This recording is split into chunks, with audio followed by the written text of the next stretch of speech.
l'expérience, elle a lieu quand? Toute expérience. Maintenant. Maintenant. Toujours maintenant.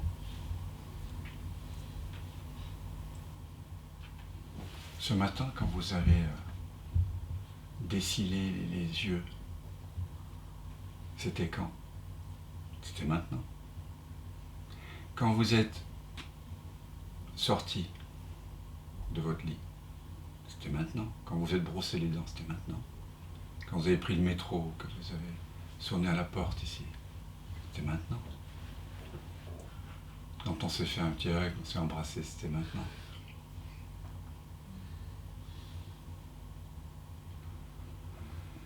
Quand Frédéric nous a parlé de sa position allongée en vélo, dans les Pyrénées, dans les plaines, c'est maintenant. Et maintenant, alors qu'on évoque le maintenant, c'est maintenant. Pouvez-vous me dire si il y a eu donc une multitude de maintenant depuis ce matin? Une multitude donc de différents maintenant? Ou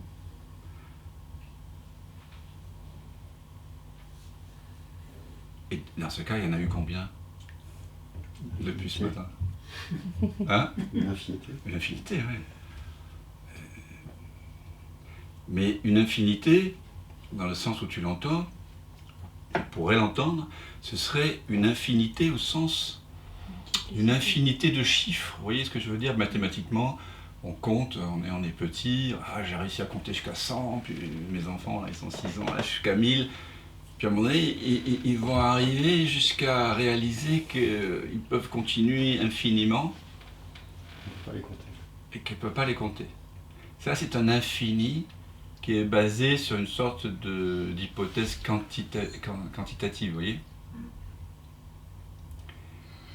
Donc s'il y a une infinité quantitative de maintenant, ça veut quand même dire que chaque maintenant a un début et une fin. Puisqu'on peut les isoler, même s'ils sont infiniment sécables. Dans ce cas-là, est-ce que tu peux me dire quand commence le maintenant de prendre le café et quand il se termine? Quand se commence le maintenant de l'histoire allongée sur ton vélo et quand se termine ce maintenant-là? En fait, nous avons confondu le maintenant avec avec la circonstance de maintenant.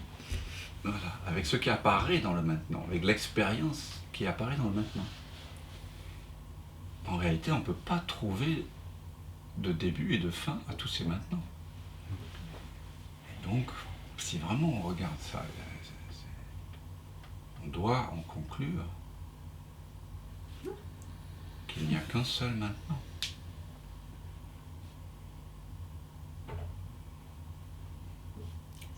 C'est le même maintenant, ce matin, en parlant de tes soucis articulaires en lien avec la météo,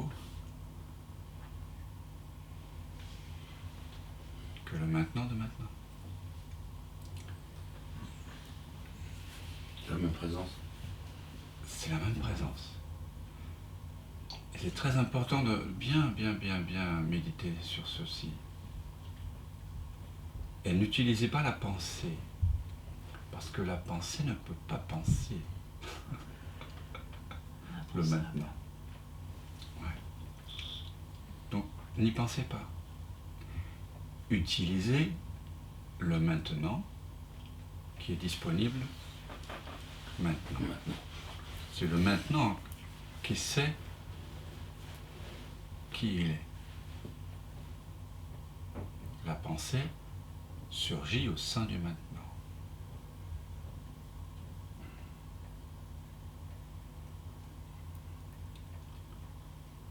Et le maintenant est par conséquent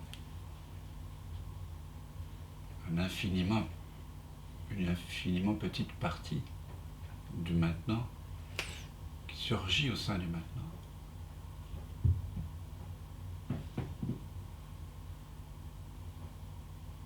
puis que se résorbe. Quand? Maintenant.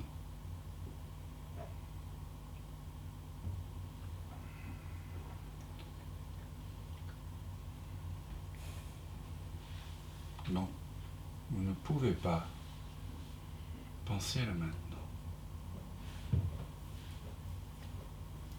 Ou alors, pour les plus psychorigides d'entre vous, qui voulaient penser, ok, pensez au maintenant. Et comme le disait Déborah, vous allez devoir penser l'impensable. Et c'est magnifique de penser l'impensable aussi. Parce que quand la pensée pense l'impensable,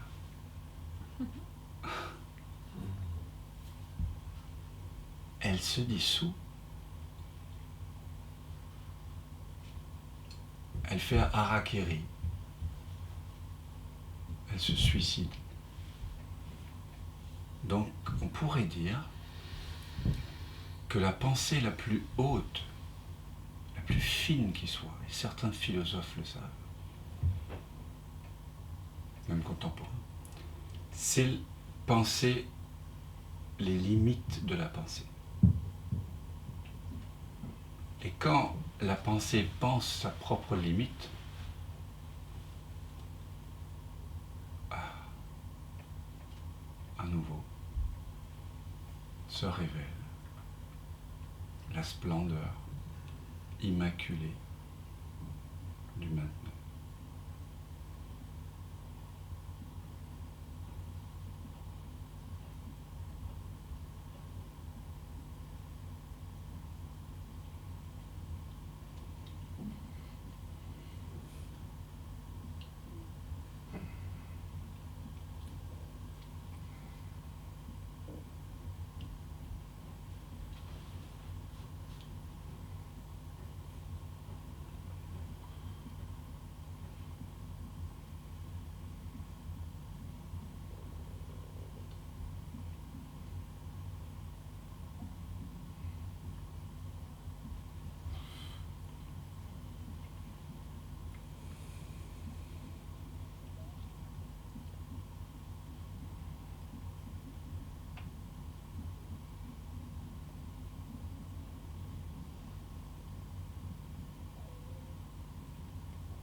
Autrement dit, quand la pensée veut penser le maintenant,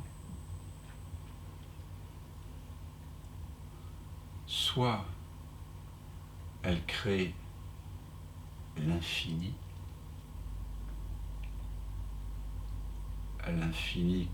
que suggérait Frédéric tout à l'heure, c'est-à-dire une infinité de laps de temps.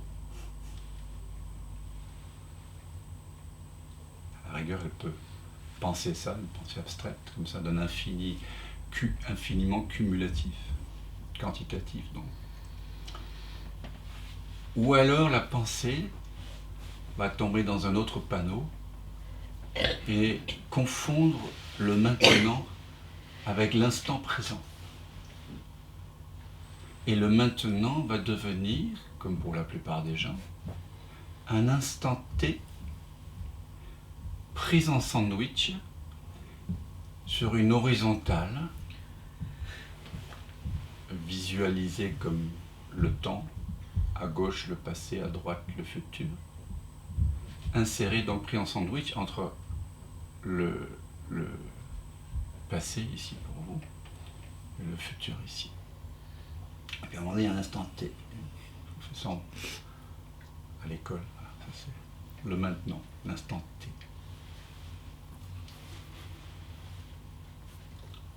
Donc, en fait, on confond le maintenant, l'éternel maintenant, omniprésent, qui est sans dimension, avec quelque chose qui est dimensionné, qui est localisé au sein du maintenant, et l'on nomme le présent, l'instant présent. C'est pour ça qu'il y a un livre qui a voilà, Descartes Tolle qui a été très mal traduit. Ça s'appelle The Power of Now, le pouvoir de maintenant, et ça a été traduit en français, le pouvoir de l'instant présent. L'instant qu'on peut mesurer est en fait, c'est comme si on voulait prendre la température de ce qui se passe dans le film. L'instant T, c'est ce qui se passe dans le film. C'est la façon dont momentanément l'écran module. D'accord ? C'est la vague. On mesure la vague. Le maintenant, c'est l'océan. C'est l'écran. Le maintenant, c'est la verticale sur cette ligne de temps. Mais en réalité, cette verticale, elle est toujours là. Le maintenant est toujours là. En d'autres termes, le maintenant de maintenant, comme on a pu l'imaginer, ne vient pas du Big Bang ou de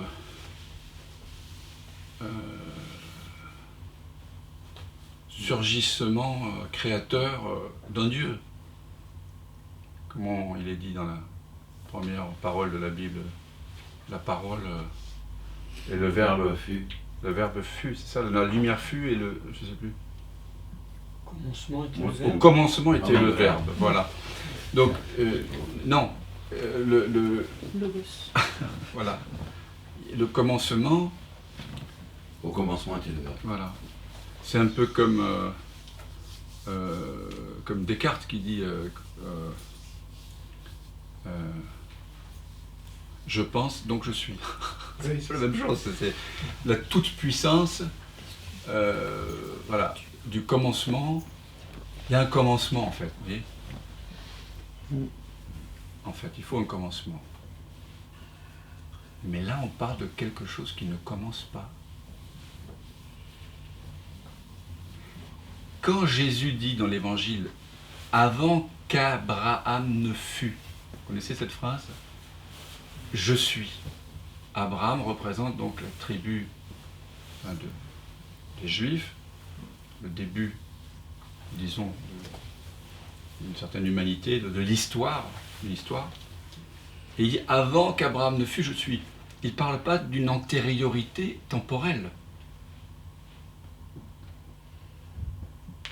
Il parle de ce « je suis » que vous pouvez tous sentir maintenant. Le simple fait d'être. Être. Et cet être que vous êtes, vous pressentez qu'il ne dépend pas du temps. Quand il parle de « je suis », il renvoie à ce simple fait d'être, à une présence atemporelle, qui est hors dimension. c'est pas une antériorité. C'est présent maintenant. Autrement dit, le maintenant de maintenant n'est pas venu depuis le fin fond des âges et a voyagé à travers le temps, vous voyez, sur une ligne de temps à l'horizontale, allant de la gauche à la droite, pour arriver maintenant. C'est le même maintenant que le maintenant dans lequel Jésus a expiré son dernier souffle, dans lequel Bouddha, entre guillemets, s'est éveillé sous l'arbre de la Bodhi. C'est le même maintenant dans lequel le dernier mammouth a rendu l'âme. C'est le même maintenant dans lequel la comète qui a décimé les 99% des espèces vivantes sur Terre, vous savez, il y a 65 millions d'années. Les dinosaures. C'est le même maintenant dans lequel une espèce de planète a fracassé la Terre pour créer la Lune. C'est le même maintenant dans lequel ce fameux Big Bang a surgi.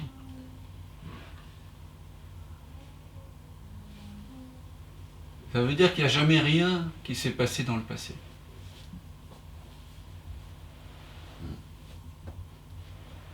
Mais vous voyez à quel point la pensée est obligée pour communiquer de parler autrement. Mais rien ne s'est jamais passé dans le passé, tout s'est toujours passé maintenant, puisque tout a lieu maintenant. Vous en convenez. Ce maintenant, c'est un maintenant qui est hors dimension. Il n'y a pas de qualités objectives.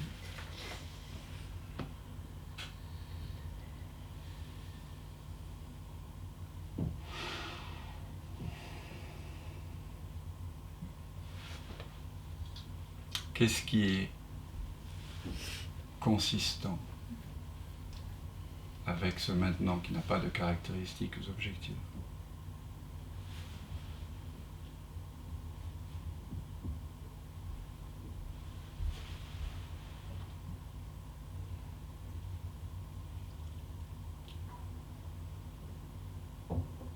Le sentiment d'être, l'évidence d'être, présence, je suis.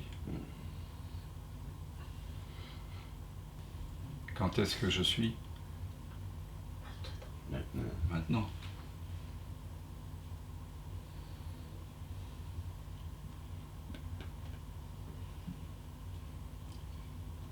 Être n'est pas quelque chose qui dépend d'une temporalité. C'est maintenant.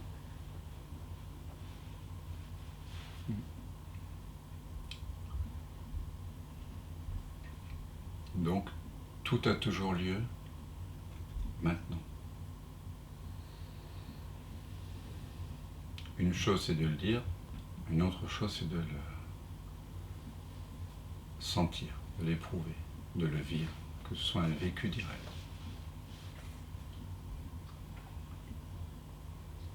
Et on pourrait dire que l'éveil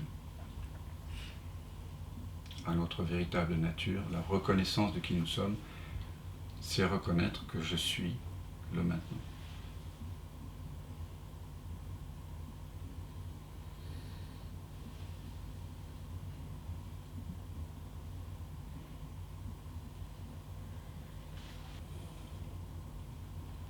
Et, comme dit Dominique, on peut aussi se poser la question, non pas quand est-ce que toute expérience a lieu, mais où est-ce que toute expérience a lieu?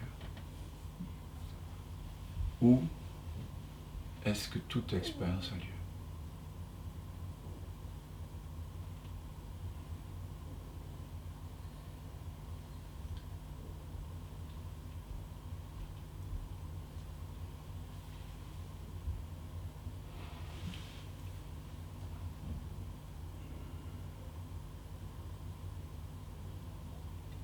Toute expérience a toujours lieu ici.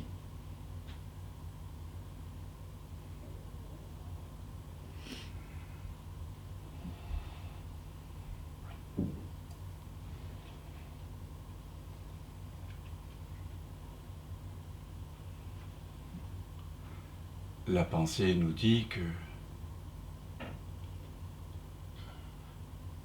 la guerre entre le Hamas et Israël a lieu quelque part. Mais ce quelque part, lorsque vous y pensez, il apparaît ici.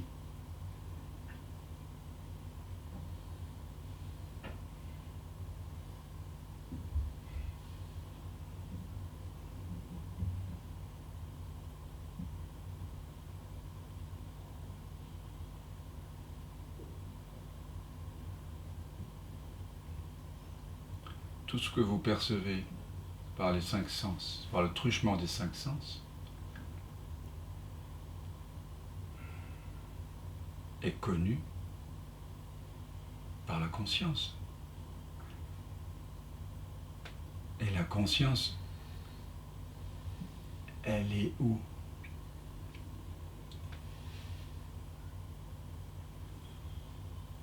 Elle est ici. Et bien que cet ici ne soit pas un ici qui soit géolocalisé dans un cœur, dans un cerveau, dans un corps, dans une ville, quelque part sur Terre, c'est bien ici. Mais c'est un ici, on pourrait dire, qui est partout et nulle part à la fois. En même temps, vous savez très bien ce dont je parle. Quand je dis que tout a lieu ici. Vous ne cherchez pas où se trouve cet ici parce que vous l'êtes. Vous, vous êtes ici. Vous n'avez jamais cessé d'être ici. Longtemps, vous avez confondu cet être ici, comme vous vous êtes pris pour un corps, pour un mental, pour une personne, pour un cerveau, pour un visage, etc. Vous êtes pris pour quelqu'un, pour un corps mental, une personne séparée. Donc forcément, le ici pouvait désigner un lieu géolocalisable.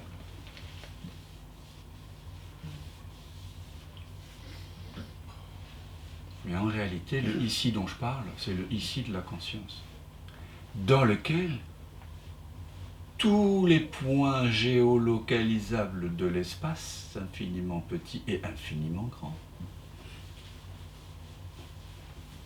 apparaissent et disparaissent en tant que phénomènes transitoires, perceptions qui apparaissent, qui disparaissent, qui apparaissent, qui disparaissent. Ou ici.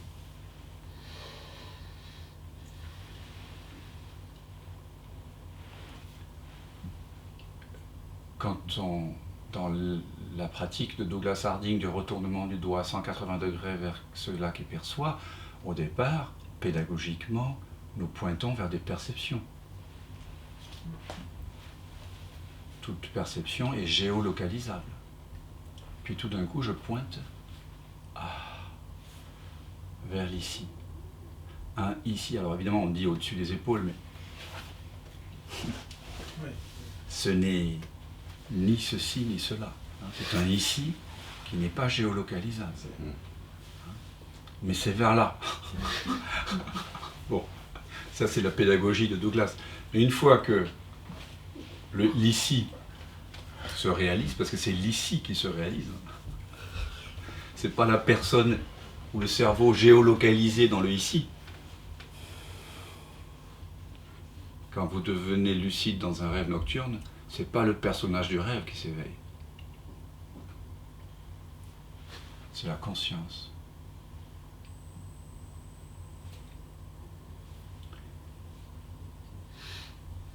Au Moyen-Âge, on avait une image pour dire ce qu'était Dieu. On disait Dieu est une sphère dont le centre est partout et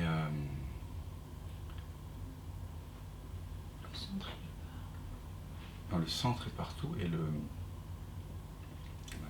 circonférence nulle part. Ou l'infini. La surface. C'est une autre façon d'exprimer l'inexprimable. Mais tout se passe ici. Il ne s'est jamais rien passé là-bas. Parce que rien ne peut se passer en dehors de cet ici, en dehors de vous, en dehors de la conscience.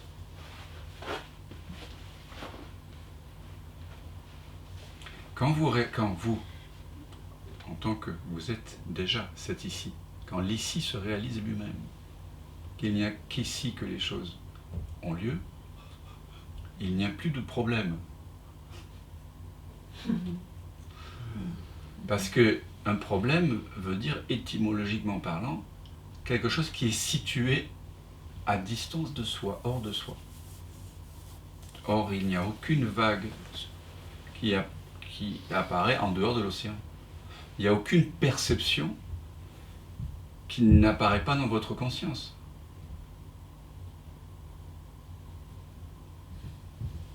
Et la conscience, le fameux « je suis », ce vers quoi je suis pointe, ce sentiment d'être, c'est la seule chose qui soit compatible avec l'ici,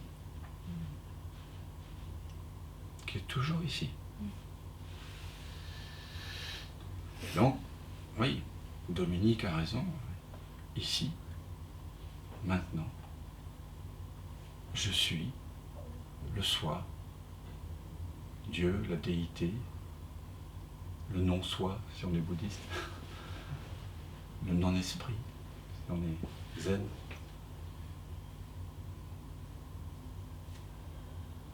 La conscience inconditionnée, si on est dans le Dzogchen, le Christ, Bouddha, ici, maintenant.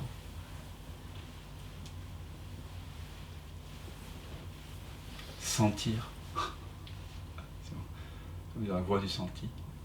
Tout ça nous parle de nous, de qui nous sommes vraiment. Ce sont des mots pour parler de la non-dualité.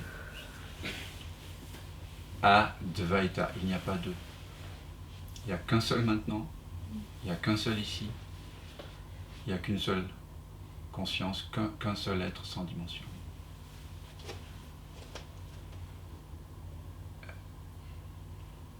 Je suis en train de parler de chacun d'entre nous. Chaque un. En réalité, il n'y en a qu'un.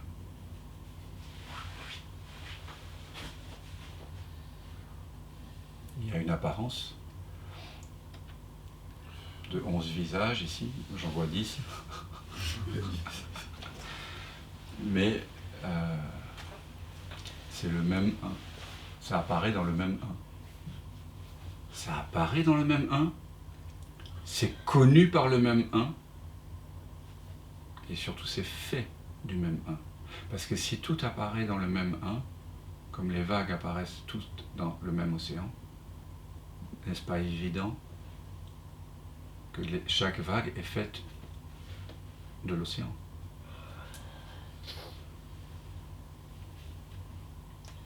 Donc vous vous retrouvez tout seul. Mais il n'y a pas de sentiment de solitude. Il n'y a aucune séparation. Ben oui.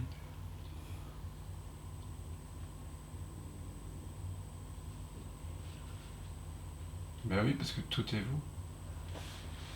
Et à nouveau, comme nous en faisions l'expérience hier, formulée d'une autre façon, vous reconnaissez que je, cette conscience, je, ce maintenant, je, cet ici,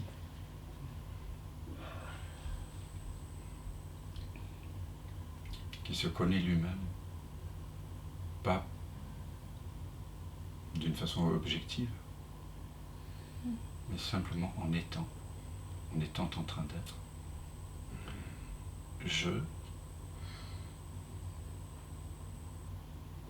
semble prendre momentanément toutes ces apparences. Toutes ces apparences sont faites de moi. Comme chaque note de musique est fait d'un même silence. Comme toutes les couleurs sont faites d'une seule et même lumière.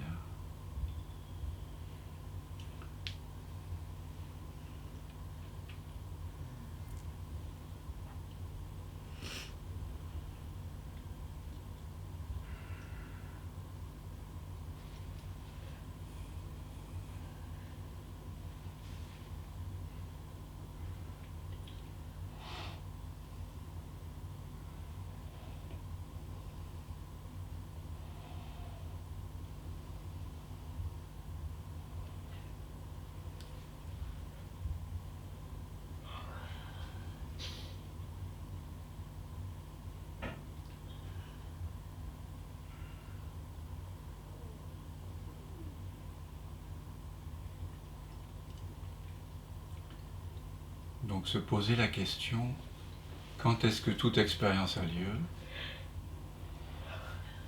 Au fond, c'est une autre façon, tout simplement, de mener l'investigation du soi, de s'éveiller à sa vraie nature. Se poser la question, où est-ce que toute expérience a lieu? C'est une autre façon encore de révéler le ici omniprésent, le ici non localisé, qui contient toutes les localisations.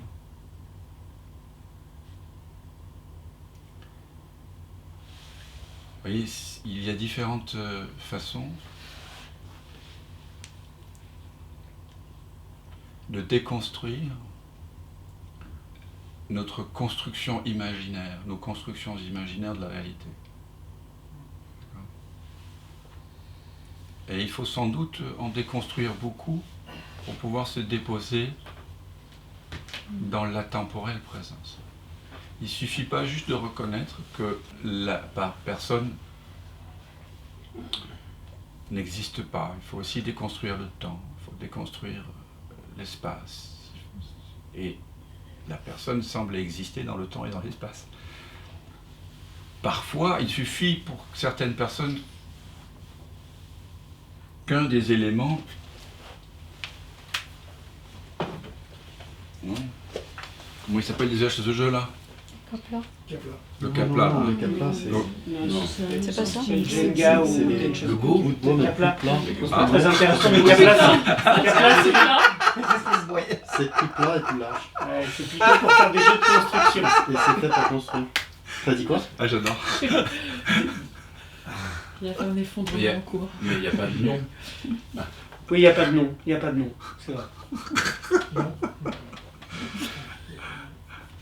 Ce que je voulais dire, c'est que, voilà, ce jeu où on enlève une pièce, Ah oui, non, mais c'est dans ce sens-là, c'est plus rassurant. C'est ça en haut, là. Parce que là, c'est dans l'autre comme sens, tu sais. dans le Mikado, C'est peur en bas. ça c'est cool. donc voilà ce qu'on fait ici, on s'amuse à enlever quelques pièces mentales, Quelques repères.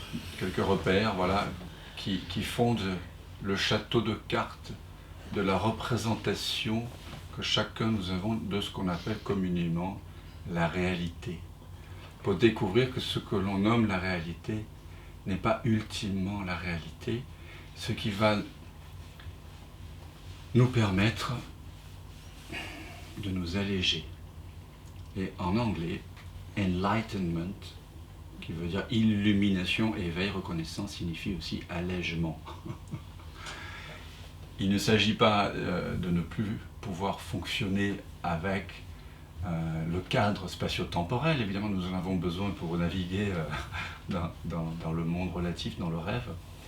Mais si on veut éviter de s'infliger une double souffrance, une double peine dans le rêve, de vivre un rêve allégé, alors on peut remettre en question la nature de la réalité, exposer ses contradictions, exposer l'illusion. En fait, on expose l'illusion et chacun d'entre nous, voilà, ça fait effondrer en chacun ou pas un château de cartes. Quand le château de cartes s'effondre, vous sentez un allègement. Voilà. Il y a différentes façons de faire. Et vous voyez, on est encore ici dans ce que je pourrais appeler un petit peu le Jnana Yoga. C'est-à-dire on est dans une reconnaissance. On expose les contradictions de nos représentations de la réalité qui ne sont jamais remises en question.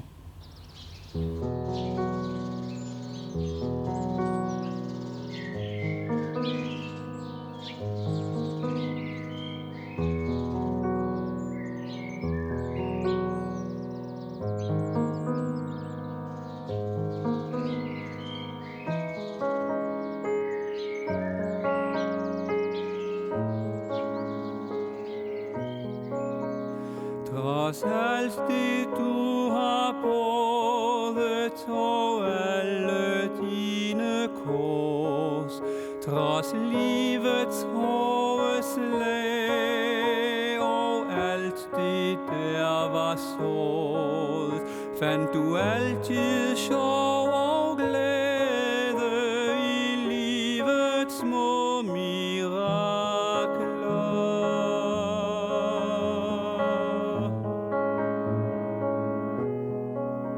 trods ensomhedens baner og alderdommens venner, trods livets indre fængsler og de forsømte længsler, gav du altid tid og varme smil til mennesket omkring dig.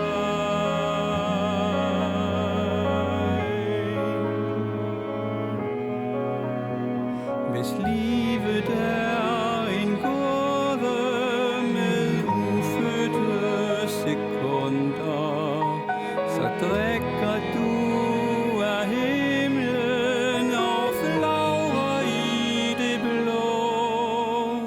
Når fuglene de hvisker til du kan sove ind, så ved vi det er tid til englenes farvel.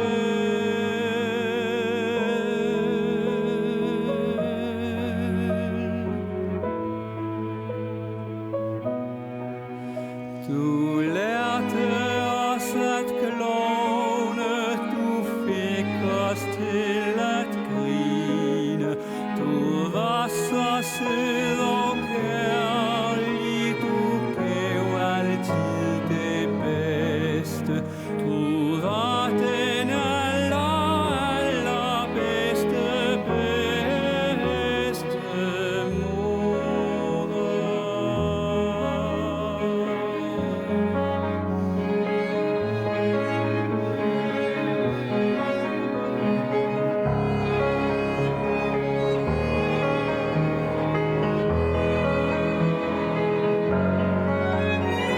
I denne stille time skal ingen af os gyse, for minderne er lyse, når klokkerne skal kime.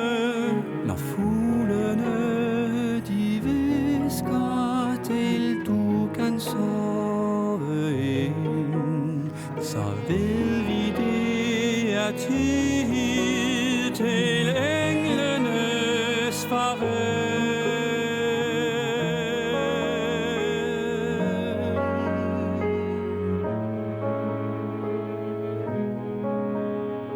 Livet har du fået, livet har du givet, livet har du levet, smerterne